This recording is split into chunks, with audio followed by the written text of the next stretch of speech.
Les saluda el diácono Óscar Lopera este domingo 27 de septiembre de 2020, 26º domingo del tiempo ordinario. Recordemos, hermanos, que toda esta realidad que estamos viviendo y cuando se ha ido dando ya una apertura casi al 100%, es cuando más responsables debemos ser con los protocolos, el autocuidado, la autoprotección, la utilización del tapabocas, la lavada de manos cada 2 o 3 horas, utilizar gel antibacterial y alcohol. Al regreso de casa, después de una jornada laboral, pues hacer todo con responsabilidad, la desinfección de zapatos, de ropa, si es necesario ducharse. Cuidemos nuestra familia. Cuidando nuestros seres queridos, nuestra familia, estamos aportando al bienestar de toda la humanidad y todos salimos ganando. En el nombre del Padre, el Hijo y el Espíritu Santo. Amén. Oración al Espíritu Santo. Oh Espíritu Santo, amor del Padre y del Hijo, inspírame siempre lo que debo pensar, lo que debo decir, cómo debo decirlo, lo que debo callar, cómo debo actuar, lo que debo hacer para gloria de Dios, bien de las almas y mi propia santificación. Espíritu Santo, dame agudeza para entender, capacidad para retener, método y facultad para aprender, sutileza para interpretar, gracia y eficacia para hablar. Dame acierto al empezar, dirección al progresar y perfección al acabar. Amén. Hermanos, conscientes de que somos vulnerables, somos débiles, hemos fallado, le hemos fallado a Dios y a nuestros hermanos. Es el momento de que pidamos perdón. Yo confieso ante Dios Todopoderoso y ante ustedes, hermanos, que he pecado mucho de pensamiento, palabra, obra y omisión. Por mi gran culpa. Por eso ruego a Santa María, siempre Virgen, a los ángeles y a los santos, y a ustedes, hermanos, que intercedan por mí ante Dios nuestro Señor. Amén. Presentémonos, pues, con un corazón contrito y humillado, a ese Dios que es amor, que siempre está presto para perdonarnos y llevarnos a la vida eterna. Amén. Hoy, domingo, día del Señor, vamos a escuchar de la profecía de Ezequiel en el capítulo 18, versículos 25 al 28. Al Salmo 24 vamos a responder: recuerda, Señor, que tu misericordia es eterna. Y en la segunda lectura vamos a escuchar a San Pablo en esa carta a los Filipenses, capítulo 2, versículo 1 al 11. Y el Evangelio está tomado de San Mateo, en el capítulo 21, versículos 28 al 32. Lectura de la profecía de Ezequiel. Así dice el Señor: comentáis, no es justo el proceder del Señor. Escuchad, casa de Israel, ¿es justo mi proceder? Perdón, ¿es injusto mi proceder? ¿O no es vuestro proceder el que es injusto? Cuando el justo se aparta de su justicia, comete la maldad y muere. Muere por la maldad que cometió. Y cuando el malvado se convierte de la maldad que hizo y practica el derecho y la justicia, él mismo salva su vida. Si recapacita y se convierte de los delitos cometidos, ciertamente vivirá y no morirá. Palabra de Dios, te alabamos, Señor. Al Salmo 24 respondemos: recuerda, Señor, que tu misericordia es eterna. Señor, enséñame tus caminos, instrúyeme en tus sendas. Haz que camine con lealtad, enséñame porque tú eres mi Dios y Salvador, y todo el día te estoy esperando. Recuerda, Señor, que tu misericordia es eterna. Recuerda, Señor, que tu ternura y tu misericordia es eterna. No te acuerdes de los pecados ni de las maldades de mi juventud. Acuérdate de mí con misericordia, por tu bondad, Señor. Recuerda, Señor, que tu misericordia es eterna. El Señor es bueno y es recto, y enseña el camino a los pecadores. Hace caminar a los humildes con rectitud, enseña su camino a los humildes. Recuerda, Señor, que tu misericordia es eterna. Lectura de la carta del apóstol San Pablo a los Filipenses. Si queréis darme el consuelo de Cristo y aliviarme con vuestro amor, si nos une el mismo espíritu y tenéis entrañas compasivas, dadme esta gran alegría. Manteneos unánimes y concordes con un mismo amor y un mismo sentir. No obréis por rivalidad ni por ostentación. Dejaos guiar por la humildad y considerad siempre superior a los demás. No os encerréis en vuestros intereses, sino buscad todo el interés de los demás. Tened entre vosotros los sentimientos propios de Cristo Jesús. Él, a pesar de su condición divina, no hizo alarde de su categoría de Dios. Al contrario, se despojó de su rango y tomó la condición de esclavo, pasando por uno de tantos. Y así, actuando como un hombre cualquiera, se rebajó hasta someterse incluso a la muerte y una muerte de cruz. Por eso Dios lo levantó sobre todo y le concedió el nombre sobre todo nombre, de modo que al nombre de Jesús toda rodilla se doble en el cielo, en la tierra, en el abismo, y toda lengua proclame: Jesucristo es Señor, para gloria de Dios Padre. Palabra de Dios, te alabamos, Señor. El Señor esté con ustedes y con tu espíritu. Lectura del Santo Evangelio según San Mateo. Gloria a ti, Señor Jesús. Por la señal de la Santa Cruz de nuestros enemigos, líbranos, Señor Dios nuestro. En aquel tiempo dijo Jesús a los sumos sacerdotes y a los ancianos del pueblo: ¿Qué os parece? Un hombre tenía 2 hijos. Se acercó al primero y le dijo: Hijo, ve a trabajar en la viña. Él contestó: No quiero. Pero después recapacitó y fue. Se acercó al segundo y le dijo lo mismo. Él contestó: Voy, Señor, pero no fue.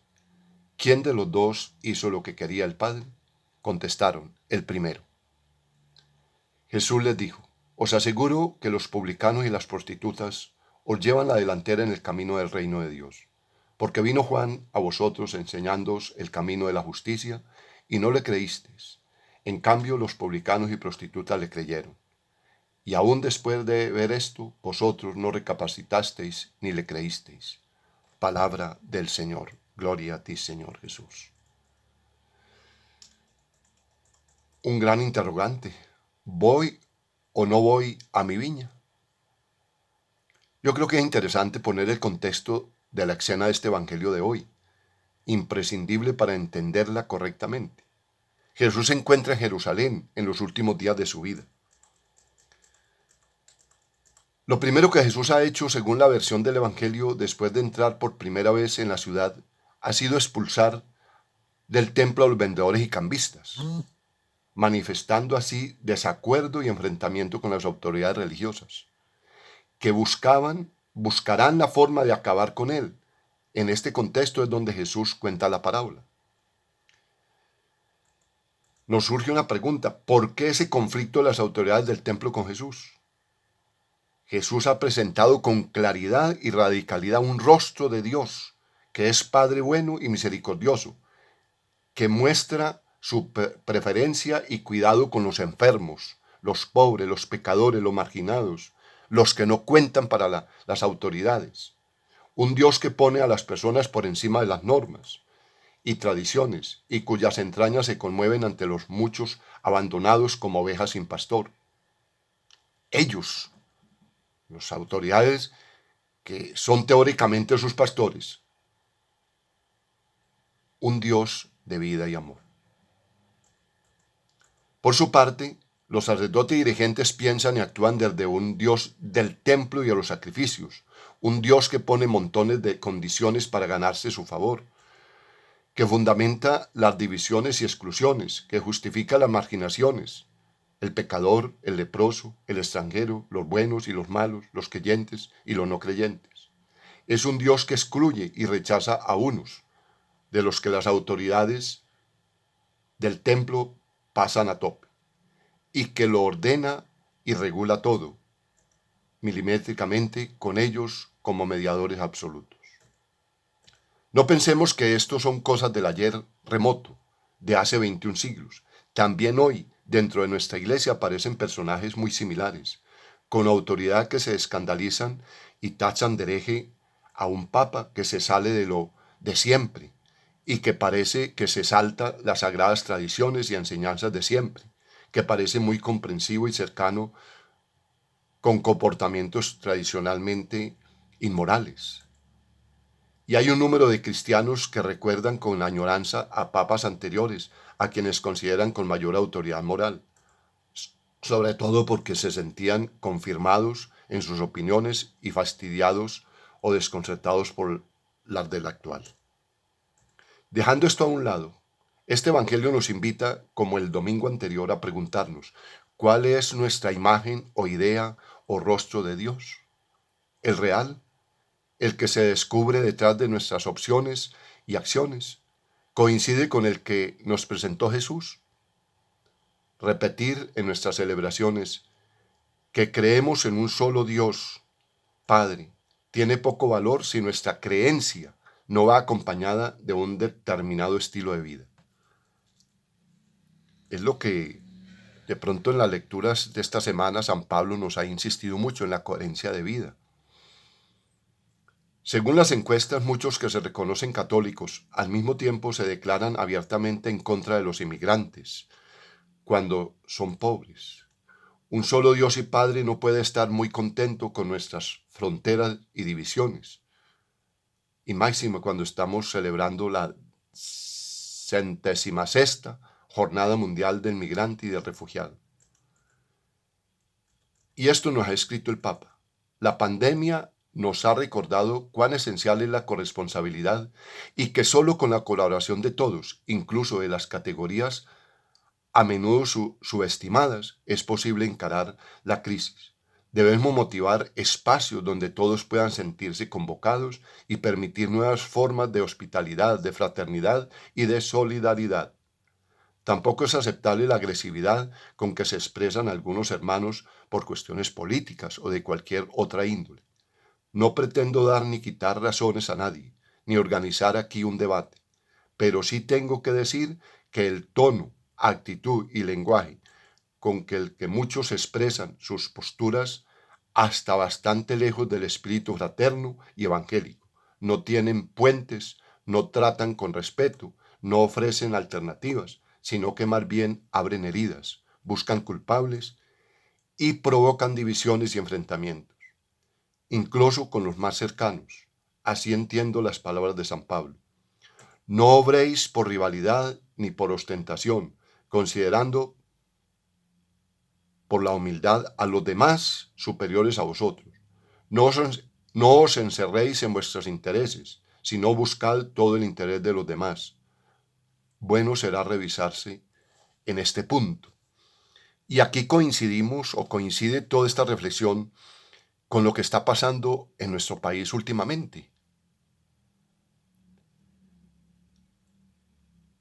Los gobernantes que solamente buscan sus propios intereses han generado un carrusel de corrupciones impresionante y por eso hay tanto descontento hoy en la población, en los ciudadanos. Y entonces también hay otros que están pescando en río revuelto. Aquí tenemos que revisar muy seriamente cuál es nuestra actitud, cuál es nuestro comportamiento. Todo buen cristiano es buen ciudadano. Y si estoy dando muestras de ser mal ciudadano, entonces tengo que revisarme porque estoy siendo mal cristiano. La parábola de hoy presenta a un hijo que desobedece rotundamente a su padre, no le reconoce su autoridad, se siente con el derecho de no hacerle caso. El otro, en cambio, parece todo un modelo. Sí, padre, lo que tú digas. Padre, enseguida. Pero ¿cuál de los dos hizo lo que quería el padre? Aquí es donde se juega lo importante. A lo mejor el desobediente termina por ir a la viña, no por autoridad de su padre, sino por convencimiento. La viña es de su padre, como también lo es suya. Hay que cuidarla, trabajarla, porque si no, será también su propia ruina. Puede que sea un insolente, un maleducado, un chulo, pero le preocupa la viña y se ocupa de ella. El otro, en cambio, cuida mucho las apariencias, se muestra disponible, contesta como debe ser, pero se engaña sobre todo a sí mismo.